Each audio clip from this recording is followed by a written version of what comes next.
Very good afternoon and welcome to Mid-Cap Radar live from the CNBC-TV18 Motilal Oswal studio. I'm Ekta and with me is Hormuz. Well, it's turning out to be a session where we are seeing the markets jump in today's trading session. We have a positive market breadth on our hands as well and a lot of stocks in focus. I think the added momentum definitely, Hormuz, is from the Shriram Finance deal which has taken place with a valuation of $4.4 billion for that 20% stake. So that's probably added that additional fillip that we needed after the two FII inflow figures that we've seen in the past 2 days. We're looking to end the week on a high. At least that's what the bulls are intending to do as we go into the final 120 minutes of what has been a rather tumultuous week for them. Starting off with the headlines then at this hour. Now, stocks jump with the market breadth turning positive ahead of the weekend after 2 sessions of net FPI inflows and the strengthening rupee. Auto and healthcare are the big gainers even as metal stocks drag. Aeroflex Industries zooms in trade as the board approves a preferential issue of 55 crore rupees and capacity expansion plans.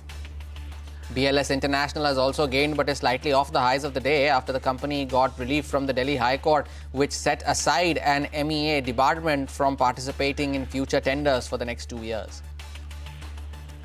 And shares of Max Health trade higher as the company announces entry into the Pune market via the acquisition of Veravada Properties. Company will set up a 450-bed super specialty hospital with an investment of over 1,000 crores. All right, well, welcome to the show. You're watching Mid-Cap Radar this afternoon. Well, it's turning out to be a good session for the markets. We've almost, inching back closer towards those levels of around 26,000, so up around 150 odd points currently for the Nifty. And we have the Mid-Cap Index, which is up around 0.5% at this point. The street is really giving a big thumbs up to Shriram Finance, which is now at the high point of the day. So that stock has hit 900 odd rupees in today's trading session post the deal announcement. So up around 4.5% for that particular counter. Remember, it is building on that 57% gain that it's already seen this year. So just incremental amount of gains coming in for Shriram Finance. The other segment which is actually doing well in today's trade is also a couple of these hospitals. So Max is in focus on account of news. We have Apollo Hospitals, which is up around 1%. But the big news besides all of this in the pharmaceutical space is that the US Biosecure Act has become a law after President Trump signed the act. So what are the opportunities for CDMO players? I did catch up with Nandini Piramal, chairperson of Piramal Pharma, and began by asking her about the opportunities emerging for CDMO companies now. Listen in to a slice of that conversation. Biosecure Act is a positive for India because it does force our clients to think about Plan B. So I will say China is cheaper and faster, but at the board level, people are thinking about risk. They are thinking about where should I be manufacturing. Now, one of the things is there's also pressure on US companies to do US manufacturing for US. So some of them are thinking about reshoring and onshoring drug product, which is the final formulations. And that's actually where we've seen a very big uptick in RFPs in our Sellersville site and our Lexington site, which are both one's oral solid dose and one's sterile fill finish. But I think a lot of drug substance will continue to be made between the US and other countries, including India. And I think that's where India will have an opportunity. But I will say again that it will take time, as you said. As we have seen an uptick in RFPs, but again, that's, for those RFPs to translate into decisions and to come out in the P&L will take, I agree with you, 12 to 24 months. Okay, just a couple of points. You said China is faster and quicker in terms of, capacity. Just give us a sense in terms of the difference between a Chinese CDMO company and an Indian CDMO. So I think one is, if you look at the market cap of all the Indian CDMO companies, they may be smaller than the largest Chinese companies. So I think that's like all of us together are very much smaller compared to China. And I think that actually is an opportunity for us because if we even move 1 to 5% of work, it'll make a big difference to, I think, each of us. And I think that's what we're going to see.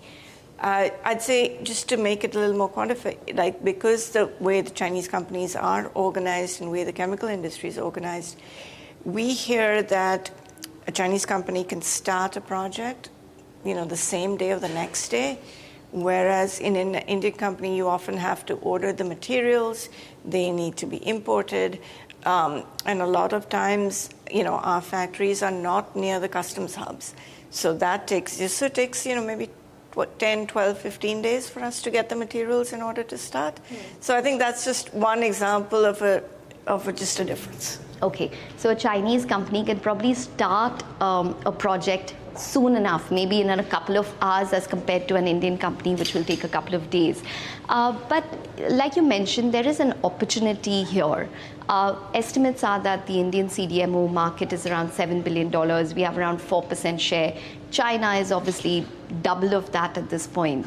How much do you think we can grow to in terms of a size for the CDMO space? Some estimates are, say, 20 billion by 2030. I think there's a lot of opportunity. I think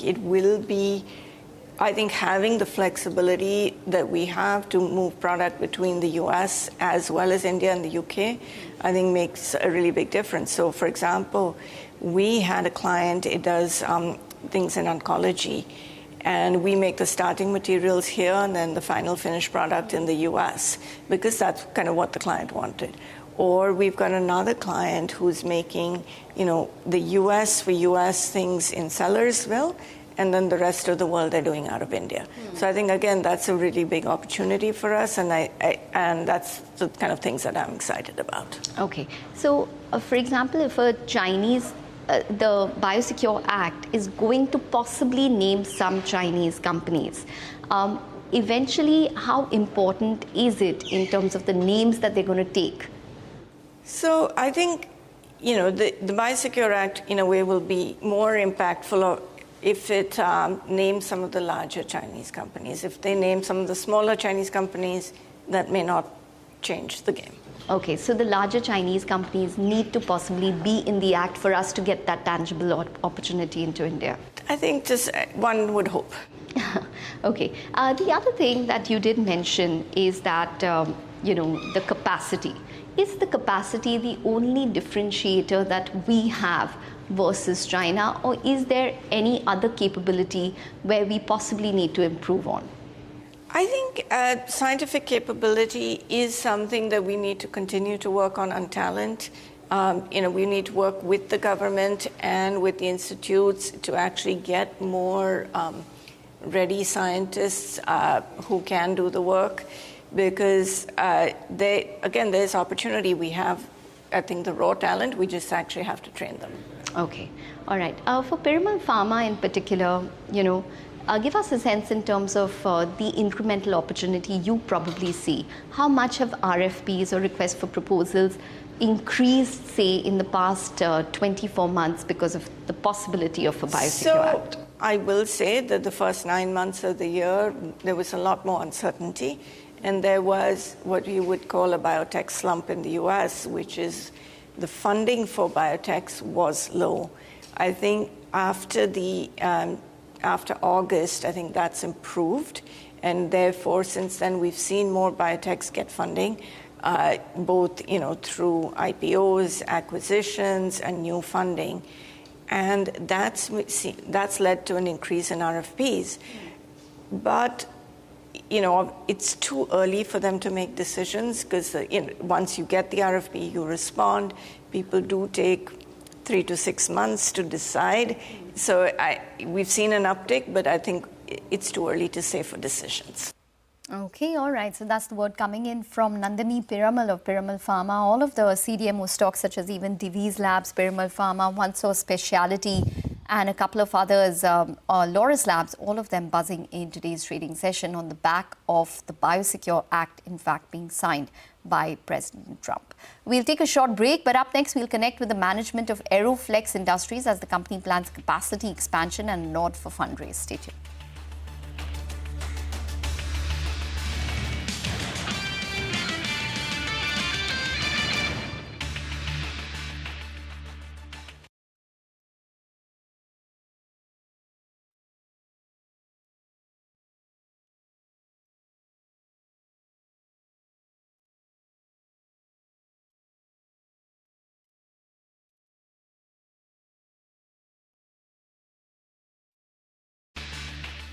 Welcome back. And Aeroflex Industries is the stock in focus. It has zoomed in trade today after the board has approved a preferential issue of shares and capacity expansion plans. To discuss this and a lot more, we are now being joined by Asad Daud, the managing director of the company. Asad, good afternoon. Thank you for joining in. First, tell us about your capex plans. You're doing capex for liquid cooling skid for data centers. And what is the kind of demand that you are seeing, that led you to making this plan? And what is the kind of additional growth in terms of top line and margins that you are seeing once this is commissioned? So, first of all, thank you so much. So yes, indeed, we are seeing a lot of room for growth in the especially the liquid cooling space. It's a very niche space right now in India. It's a space which is bound to grow in the next few years, especially with regards to the upcoming capacity of data centers. Like I mentioned previously, we have an exclusive contract with the company, and we have seen that we have started to receive increasing demand for the liquid cooling stills, and hence we have decided this capacity expansion from about 2,000 pieces per year annual capacity to now planning up to take it up to 15,000 pieces a year. And what will that contribute to your growth in terms of revenues and margins once this is commissioned? So we expect that once this capacity is fully utilized, which we expect to happen over the next 2 to 3 years, I think we can see a top line of about 200 to 250 crores coming in from this particular division. Okay. Well, just talking about your overall guidance for FY26, you've guided for mid-teens top-line growth for FY26. Can you just tell us, there was a moderation in terms of the earlier guidance you had provided? Yes, so in terms of our Q1 was not, what we had expected. But if you see our Q2 performance and obviously the performance that will be, that we'll see over the next few quarters, I think we expect our top line to grow, as per our initial estimation. And obviously with these new capacities coming in from the next financial year, I think you'll see a significant uptake in the top line and also in the bottom line as well. Can you just reiterate your guidance for us? Because we do understand your margin guidance was 21 to 22% for FY26. What are you anticipating for revenue for the year end?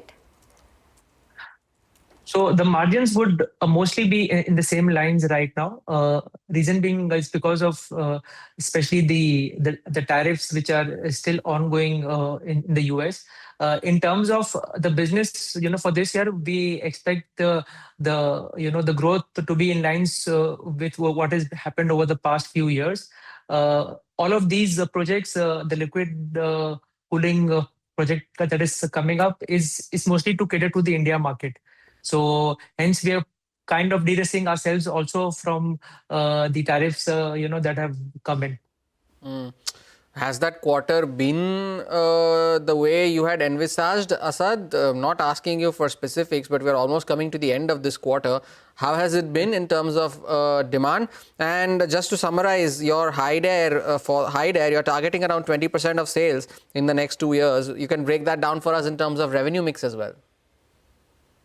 So in terms of, this quarter, obviously, difficult to give you the number, but yes, it's actually in line with our expectation for this year.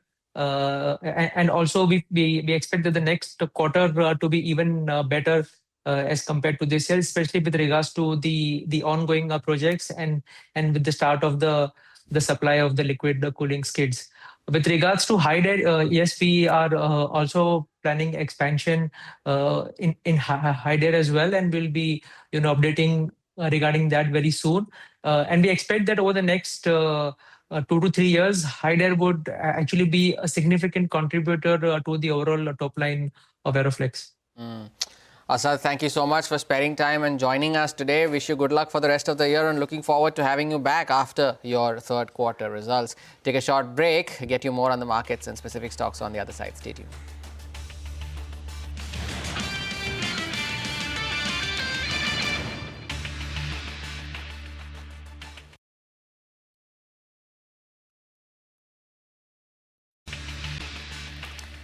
Welcome back. Well, for the markets, it's holding up very steadily. So we have the Nifty, which is up around 160 odd points at the high point of the day, up around 0.6%. And the broader markets are step in step with the Nifty at this point. So the mid-cap index is up around 0.6%. Maybe the BSE small cap index should show up for you as well to see how exactly that index is doing in today's trading session. So up around 0.7%. So really, it is the broader markets which are seeing a comeback in today's trade. The advanced decline ratio, as expected, after 2 or 3 days of a significant decline in terms of the advanced decline ratio, and even not holding up on days when the markets are in the green, we are seeing the advanced decline ratio on positive terrain today. So that gives you more comfort in terms of the sustainability of this rally. A lot of stocks in focus in today's trading session. So Shriram Finance obviously is topping the list in terms of news. So that stock is up around 4.3%. But on the downside, just watch out for a couple of stocks such as HCL Tech, which is down around 1.4%. We even have a couple of others such as JSW Steel, which is sulking a little bit in today's trading session. Bharti Airtel, also on the back of news, is in the red. We need to wrap up on Mid Cap Radar. Your stocks just after a short break.